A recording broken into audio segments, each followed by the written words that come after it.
Alhamdulillah wassalatu wassalamu ala Rasulillah Sayyidina wa maulana Muhammad bin Abdillah wa ala alihi wa sahbihi wa mawalah wa la hawla wa la quwwata illa billah amma ba'd. Bismillahirrahmanirrahim. Masih dalam pembahasan tentang perkara-perkara sing batal no salat.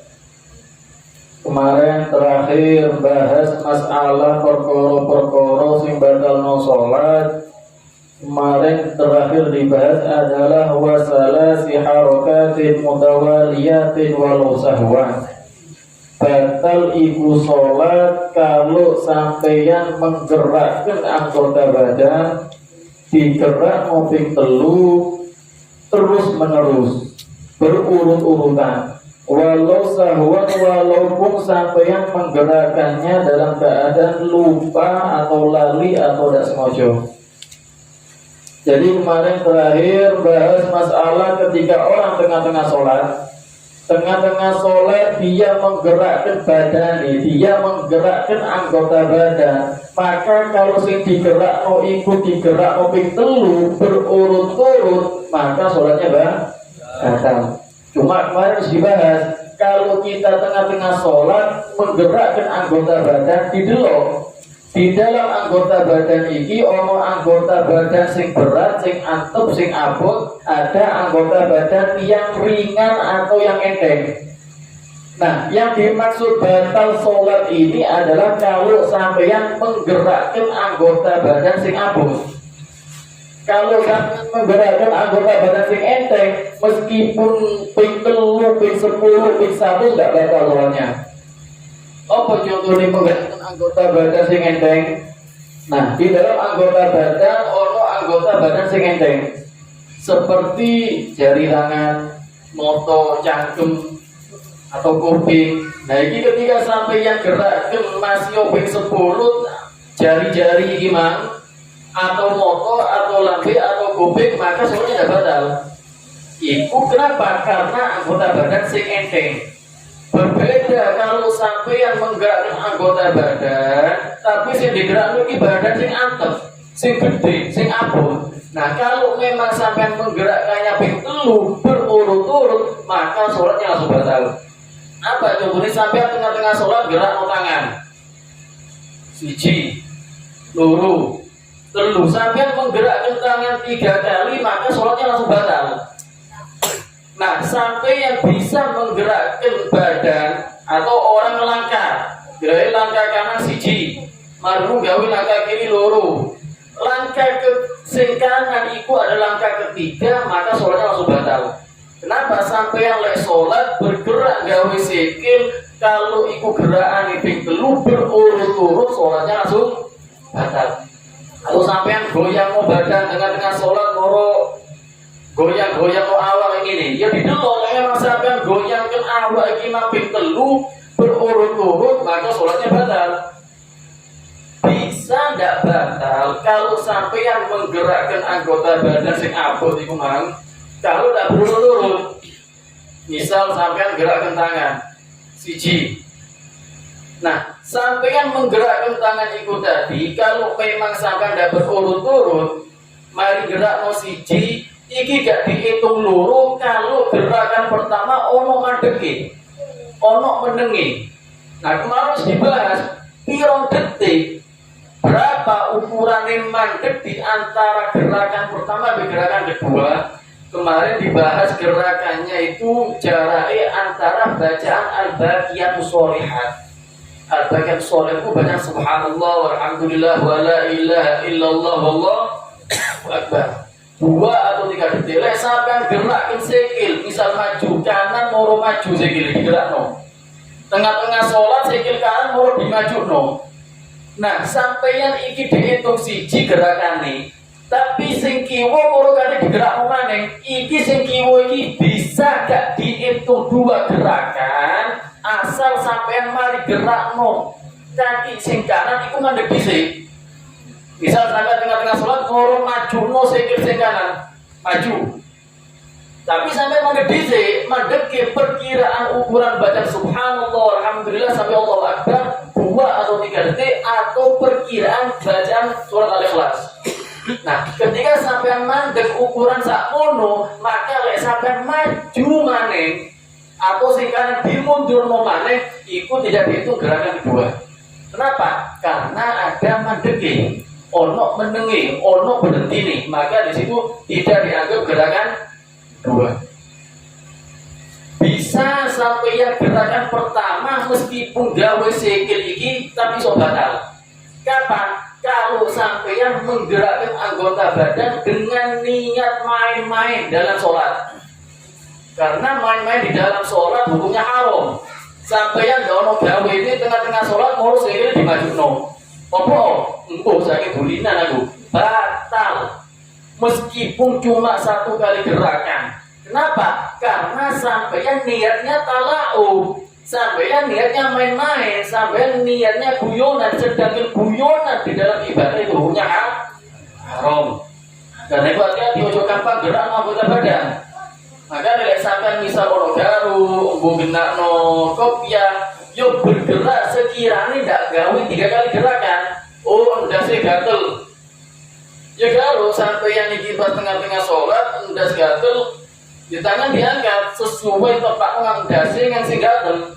Malu digaru masih gawe jari-jari digaru ping 10, ping 100, ping 1000, ping 1.000.000. Ndak kira batal salat. Kenapa? Sing digawe garu jari-jari.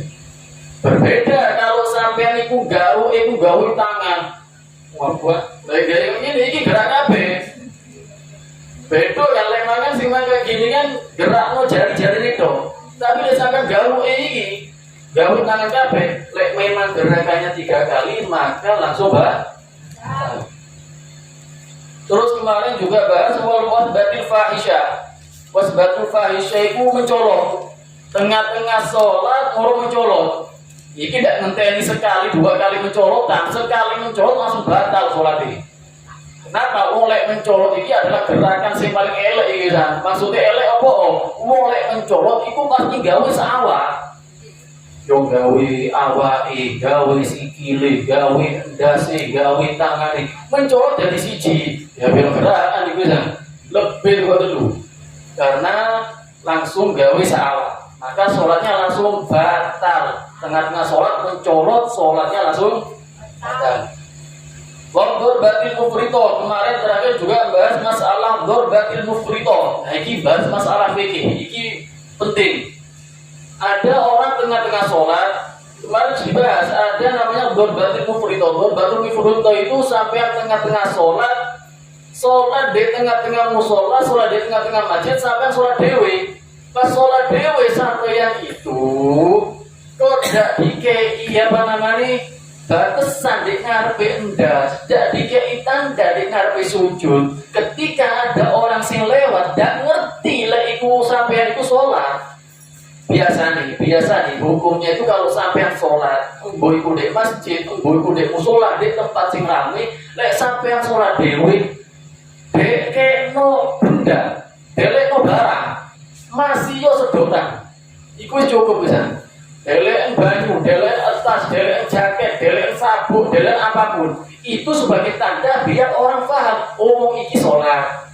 Nah, ketika sampean lali gak delek tanda di depannya sampean, lah kok ono sing lewat, maka sampean sunah ngedang. Biar orang ini paham, aku ini sholat. Ojo lewat di ngarepku, sunah ngedang. Cuma di sini sampean iso batal sholatnya masih orang ngedang wong kalau memang dorbah mufrito. Dorbah mufrito itu duduk ngedang secara langsung ndak. Ono wong sing lewat langsung. Nah, itu namanya dorbah mufrito. Mau langsung duduk diadep tapi di gepung. Atau gawe sikil, ono wong gak lewat ditempak. Nah, ini langsung batal soalnya. Kenapa? Karena ngadeknoi menghadangnya ikuman gak pelan-pelan dikeno. Maka ketika seperti itu sholatnya langsung batal. Cuma sampeyan disunahkan menghadang itu tadi. Kemarin juga sudah dibahas, sampean sunnah menghadang orang itu tadi kalau memang sampean sudah gawe sutro. Ini jenenge sutro. Kalau sampean delek barang di ngarepe sampean ketika sholat, ini namanya sutro, penutup, penghalang. Ketika sampean gawe sutro, maka sampeyan disunahkan menghalangi orang sing kate lewat. Tapi lek sampeyan gak gawe sutra moro ono sing kate lewat, ketika iku lewat ya salahmu dhewe. Kenapa sampeyan sholat kok dek ngarepe sampeyan iki gak dikai barang, gak dikai benda, yo ndak paham wong sing lewat. Yo ndak ngerti ya wis. Bisa kan gak sholat. Sampeyan sudah menghadap, pertama syaratnya kalau sampeyan sudah menaruh sutra, sudah menaruh penghalang, sudah menaruh penutup iku mah. Nah terus sampeyan juga disunahkan kalau memang sing lewat iku mah arek wis balik dan berakal. Bedo lek sing lewat mungkin gendeng yo diseto. Sampai deloding sampean. Masuk tengah-tengah sholat sampai yang wis mari delek sutra, tapi sing lewat bulingan iki mung gendeng. Tambah dikudo. Bisa no wis gak usah didang. Atau yang lewat anak kecil. Arek sing berubah lek, arek gak paham, enggak usah didang arek cilik. Biasanya kan kita kan kadang lek arek cilik sholat mau didang. Enggak usah didang lek arek cilik. Selama dia belum balik, tidak usah didang. Kenapa? Arek cilik lek didang tambah jadi. Akhirnya didang ping siji, balik akhirnya sampean. Akhirnya bersolat, balik akhirnya. Karena itu kalau anak kecil, itu tidak sunnah dihadang. Kenapa? Karena dia cilik belum balik. Terus atau sampean tengah-tengah sholat, iki soft rapot ake, moro dengar sampean ada satu orang sing batal. Biasanya ngomong tengah-tengah sholat moro dengar misalkan ada yang batal, ibu kebenaran jeding, bukan ngoyo. Nah ketika dia batal, esoknya iku mau dari iku bolong, sampai yang ojo dihadang. Wong iki tengah jeding kok, lalu wong iki menghadang wong sing tengah jeding, tengah-tengah sholat batal, kate mlayu, kate mlayu jeding, didang habis sampean, ya betul itu ngono. Nah, orang yang punya hajat tengah-tengah sholat batal, lek dek moro nyalek sofi sampeyan, moro desel-desel nang sofi sampeyan, enggak usah didang. Ini orang punya hajat, dia mau ke kamar mandi, enggak usah didang. Kenapa? Karena duwe hajat. Nah, berikutnya termasuk batalkan sholat wa ziyadatu ruknin fi'liyin amdan. Tengah-tengah sholat dia itu menambahi satu rukun fi'li. Jadi dalam sholat itu ono sing jenenge rukun fi'li, ono sing jenenge rukun qauli. Ada rukun itu adalah pekerjaan kewajiban sholat, lek fi'li kewajiban sholat sing gawe kelakuan. Seperti ruku, i'tidal, ngadeg, sujud, tasyahud, itu kewajiban sholat yang fi'li. Fi'li itu secara kelakuan, pekerjaan. Ada kewajiban sholat namanya qauli. Apa qauli? Ucapan. Kayak apa? Kewajiban sholat yang secara ucapan seperti apa? Fatihah, baca tahiyat. Itu rukun tapi rukun secara qauli, ucapan. Nah, tengah-tengah sholat sampai ternyata menambahi satu rukun fi'li. Satu rukun yang rukun fi'li seperti ruku, seperti qiyam, seperti sujud. Sengojo, yo batal. Misal sampean tengah-tengah sholat mari kate ruku.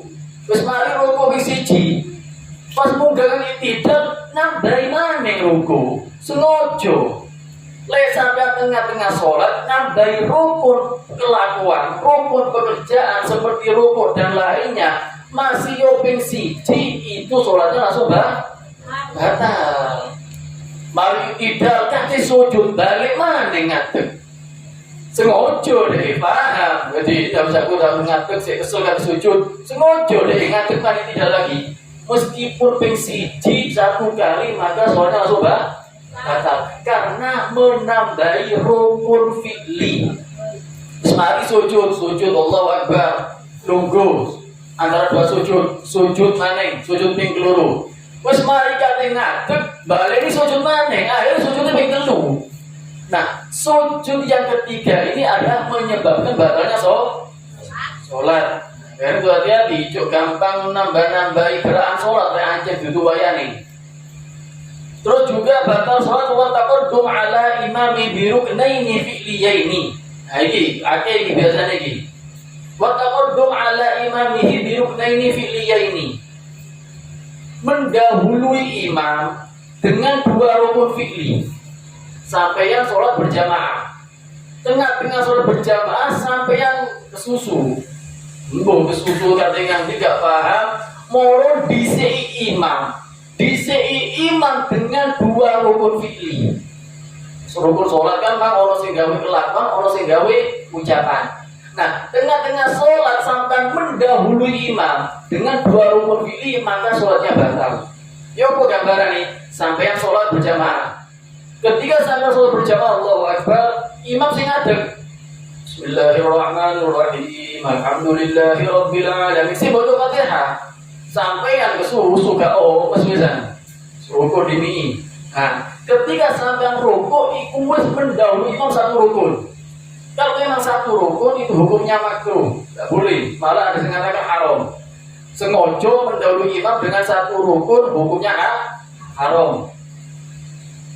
Imam tengah-tengah baca Fatihah sampai rukun, gak cukup rukun, sampai yang mau iktidal. Rukun wis 1 rukun bisa. Sampai tidak ini sudah 2 rukun, sampai yang pas kate sujud ikut sholat langsung batal. Kenapa? Karena sampai yang mendahului imam, disei imam dengan 2 rukun.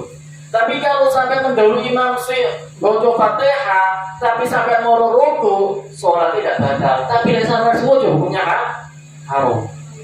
Jadi yang batal sholat kalau sampai mendahului imam dengan 2 rukun. Atau misalnya imam suruh Allahu Akbar ruku, tapi sampai mendahului maneng, disi maneng, sampai tidak.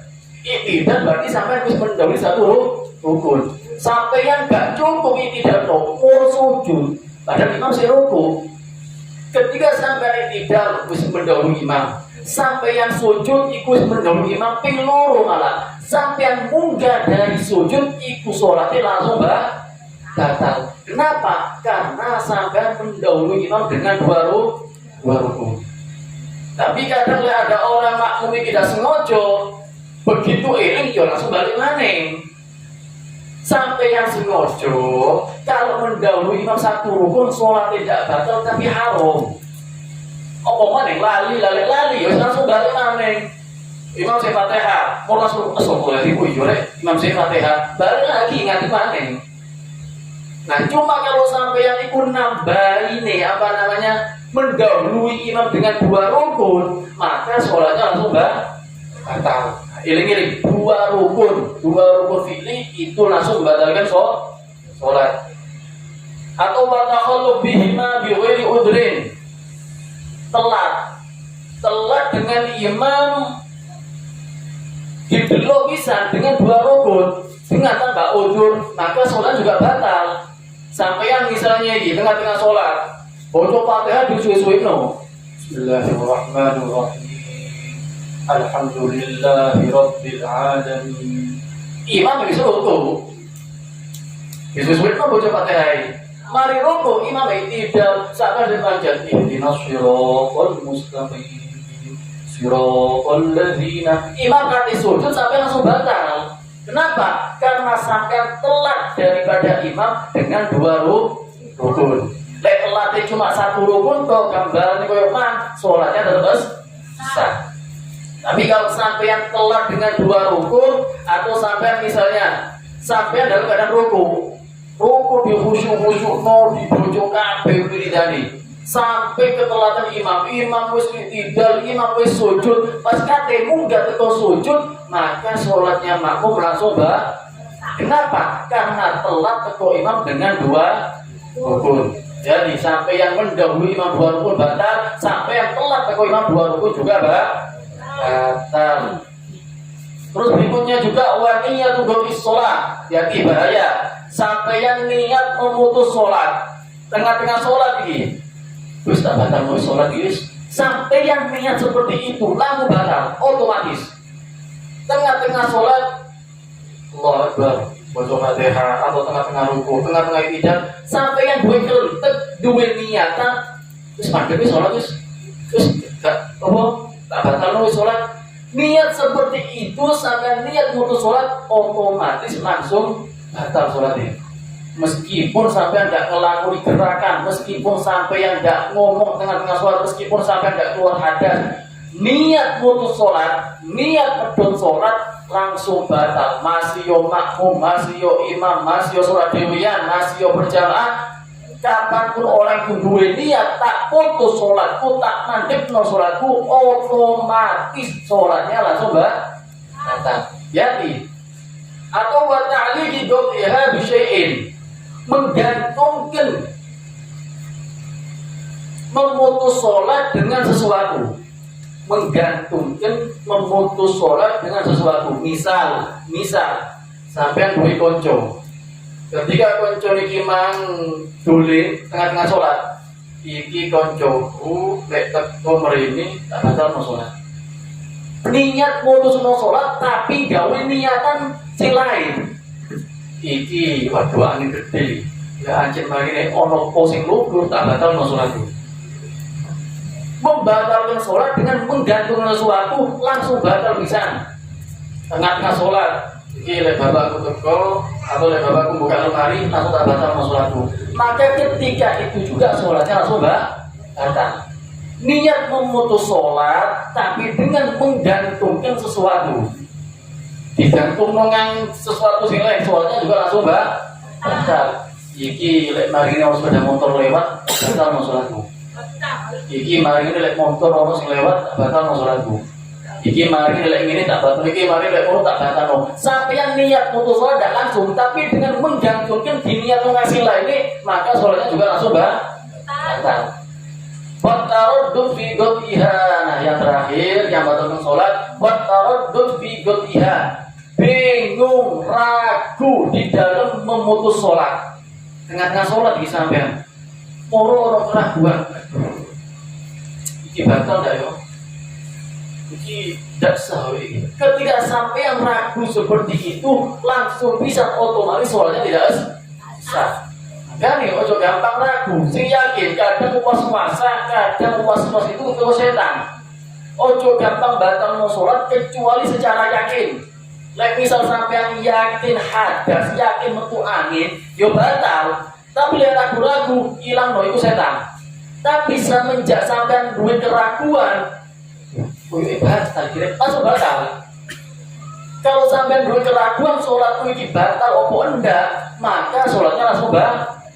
Makanya ojo ragu-ragu di dalam sholat. Kenapa? Karena keraguanku biasanya dibisiki setan.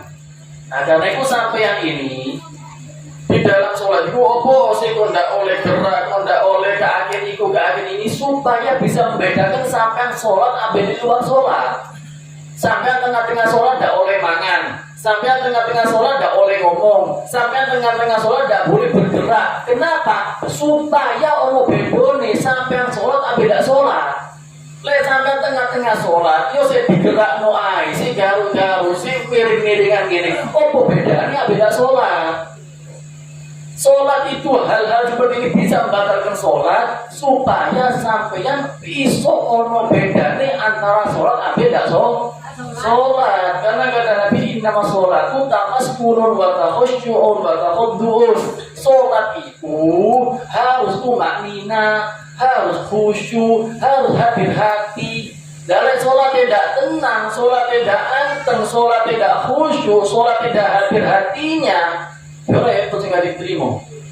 Repot sehingga diterima oleh Allah Subhanahu wa ta'ala. Malah dalam hadis Nabi juga pernah menggambarkan orang sholat itu, ada orang sholat itu diterima cuma seperenam.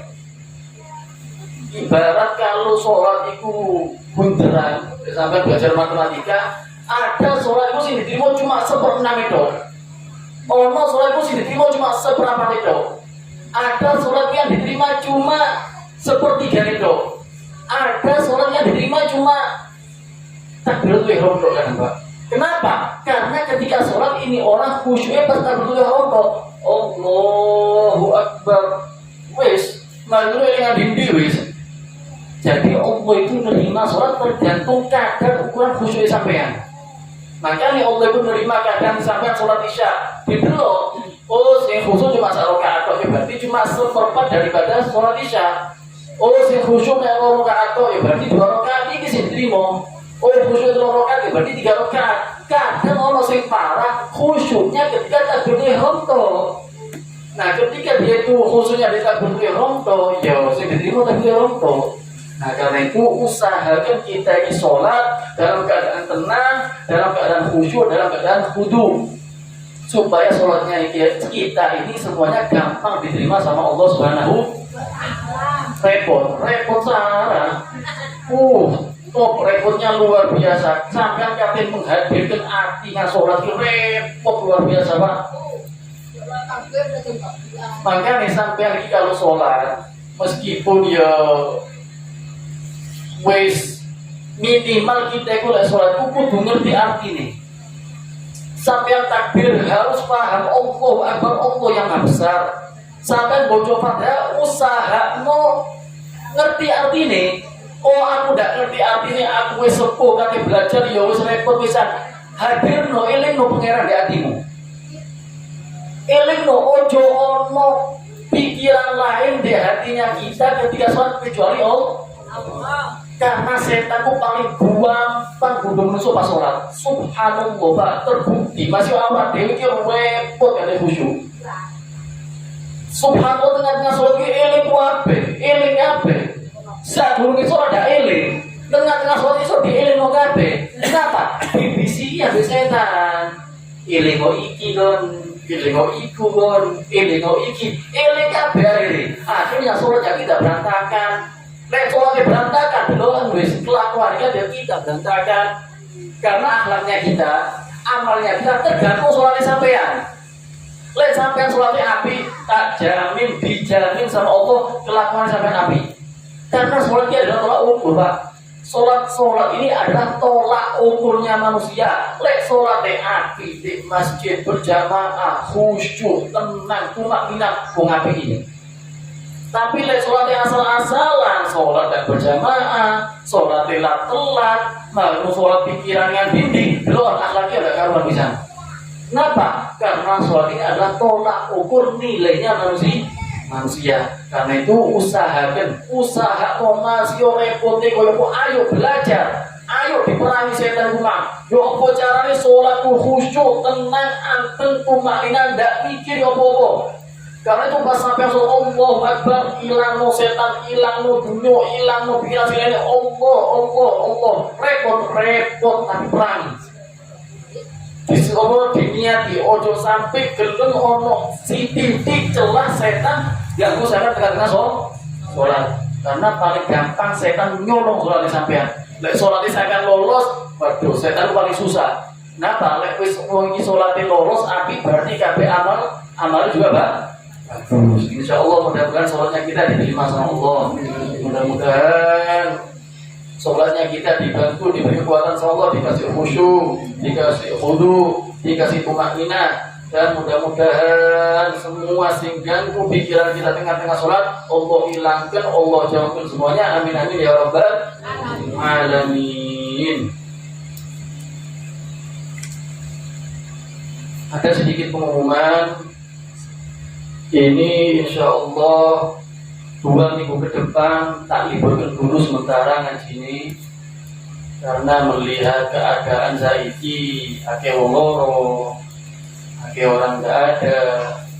Jadi sementara saya tutup dulu 2 minggu karena banyak orang sakit. Baik sampai yang mesol terus soalnya penyakit itu penyakit biasa. Meskipun sampai sing loro tengah-tengah hadir merini itu bisa menularkan sing lain. Makanya bisa iki sementara tak libur 2 minggu, Jumat ini libur, Jumat kemarin libur, Jumat ketiga tak buka lagi insyaallah.